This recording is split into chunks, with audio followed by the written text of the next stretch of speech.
Look around you. The modern world is a cacophony of noise. It is a marketplace of insecurity where everyone is screaming to be noticed, desperate to be understood, and terrified of being forgotten. Most people believe that confidence is about volume.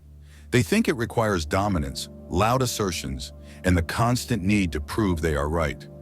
They mistake noise for power. But they are wrong. And because they are wrong, they suffer. They suffer the exhaustion of performing for others. They suffer the anxiety of needing validation. True power does not scream, it whispers. True confidence is not about what you add to the conversation, but what you refuse to say. This is the difference between the anxious many and the unshakable few. The Stoics understood a fundamental truth that we have forgotten. Reaction is weakness. Inaction is strategy. When you react immediately to every stimulus, every insult, every question, every crisis, you are handing the remote control of your emotions to the outside world. You become a leaf in the wind, blown about by the chaos of other people's whims. But the Stoic? The Stoic is the rock. They remain anchored. They possess a specific set of responses that signal, without a shadow of a doubt, that they are the masters of their own domain. Today, we are going to break down 5 specific verbal and behavioral responses that will immediately separate you from the masses. These are not just tips. These are psychological weapons used by emperors and philosophers to maintain sovereignty over their own minds. Here are the 5 responses of the Stoic. The first response is actually the absence of one. It is the calculated pause. Most people are terrified of silence. When a difficult question is asked or an insult is thrown, the average person feels a visceral need to fill the void immediately. They rush to explain, to defend, or to retort. They fear that a pause makes them look stupid or slow. In reality, their speed makes them look reactive and insecure. They are dancing to the rhythm of someone else's drum. The Stoic does the opposite. The Stoic embraces the void. When you are challenged, your instinct screams at you to speak, but true strength is found in the ability to override that instinct. By waiting 3 to 5 seconds before you respond, you do something profound. You signal that you are not threatened. You signal that you operate on your own time, not theirs. As the Holocaust survivor and psychologist Viktor Frankl famously wrote, "Between stimulus and response, there is a space. In that space is our power to choose our response. In our response lies our growth and our freedom." Most people live in the stimulus. They skip the space entirely. The confident individual widens that gap. Why does this work? It's not just a negotiation tactic. It works because it changes the dynamic of power. When you pause, you force the other person to wait for you.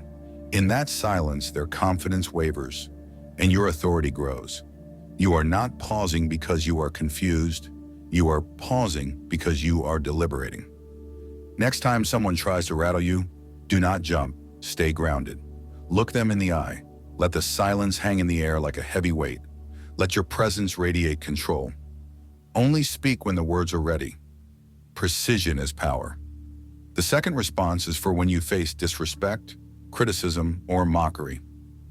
It is the amor fati agreement. When the average person is insulted, their ego is bruised. They immediately enter defense mode. They argue, they get angry, they try to prove the attacker wrong. I am not lazy. I am not incompetent.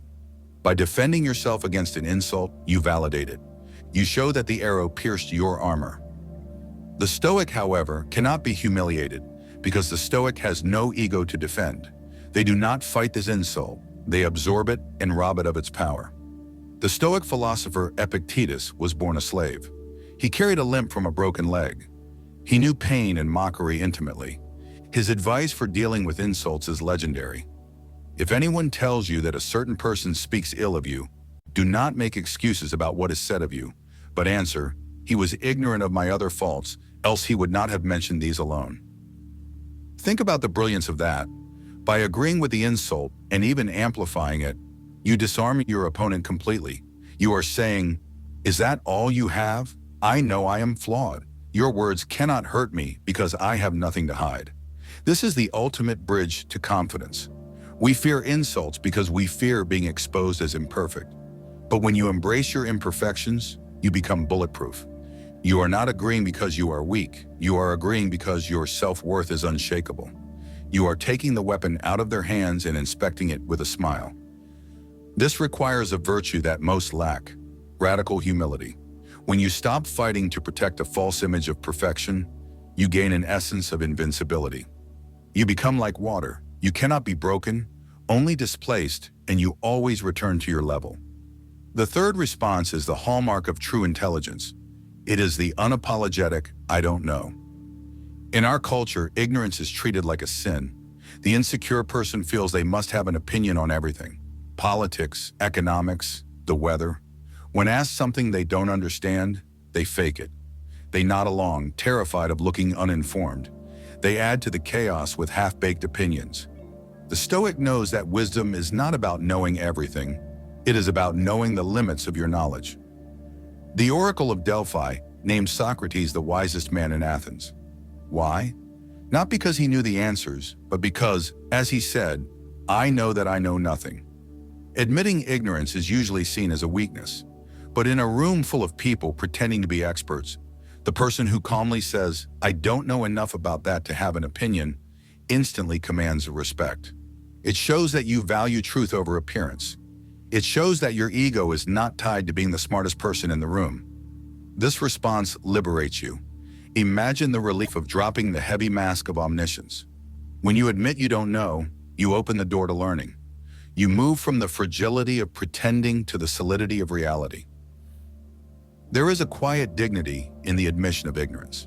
It signals precision of thought. It tells the world that when you do speak, it will be the truth. Your words will carry weight because they are not diluted by guesswork. Your silence on matters you don't understand gives gravitas to the matters you do. The fourth response is the guardian of your time. It is the no without explanation. Most people are people pleasers. They view their time as a public resource. When they need to decline a request, they feel guilty. They offer a soft no. They say, "I'd love to, but I have this other thing, and my car broke down." They offer excuses, hoping the other person will grant them permission to decline. This is the behavior of a servant, not a master. And one, the Stoic views time as their only non-renewable resource. They guard it fiercely. Seneca, in his treatise on the shortness of life, wrote, "People are frugal in guarding their personal property, but as soon as it comes to squandering time, they are most wasteful of the one thing in which it is right to be stingy." We think that explaining ourselves is polite. Often it is just a leak of power. A simple "no" or "that won't work for me" is a complete sentence. It does not require a justification. When you explain your no, you are opening a negotiation. You are implying that your time is only yours if you have a good enough excuse. By refusing to explain, you assert that your preferences are sufficient. You are not saying no because you are busy. You are saying no because you are focused. This is the essence of self-respect. This requires you to be anchored in your purpose. If you do not prioritize your life, someone else will. A clear, firm refusal is not cruelty, it is clarity. It protects the virtue of your mission. As the unnecessary fades away, only the essential remains. The final response is the most internal of them all. It is the ability to strip the adjectives. The human mind is an unshut-up storytelling machine. When something bad happens, the average person adds a layer of catastrophic judgment. They don't just see a traffic jam, they see a disaster that is ruining my day. They don't just see a rude comment, they see an attack on my character. They suffer not from the event, but from their opinion of the event. The Stoic separates the event from the story. They see the world in high definition, but without the filter of emotion. Or Marcus Aurelius, the emperor of Rome, commanded himself to view things as they are. He wrote about a fine meal not as a culinary delight, but as the dead body of a fish or a pig. He described his purple imperial robes not as a symbol of majesty, but as sheep's wool dyed in the blood of a shellfish. This seems cold or cynical. It is not. It is the ultimate tool for remaining calm. By stripping away the adjectives, terrible, unbearable, catastrophic, you are left with just the facts. Facts can be managed. Nightmares cannot. This is the bridge to total emotional control.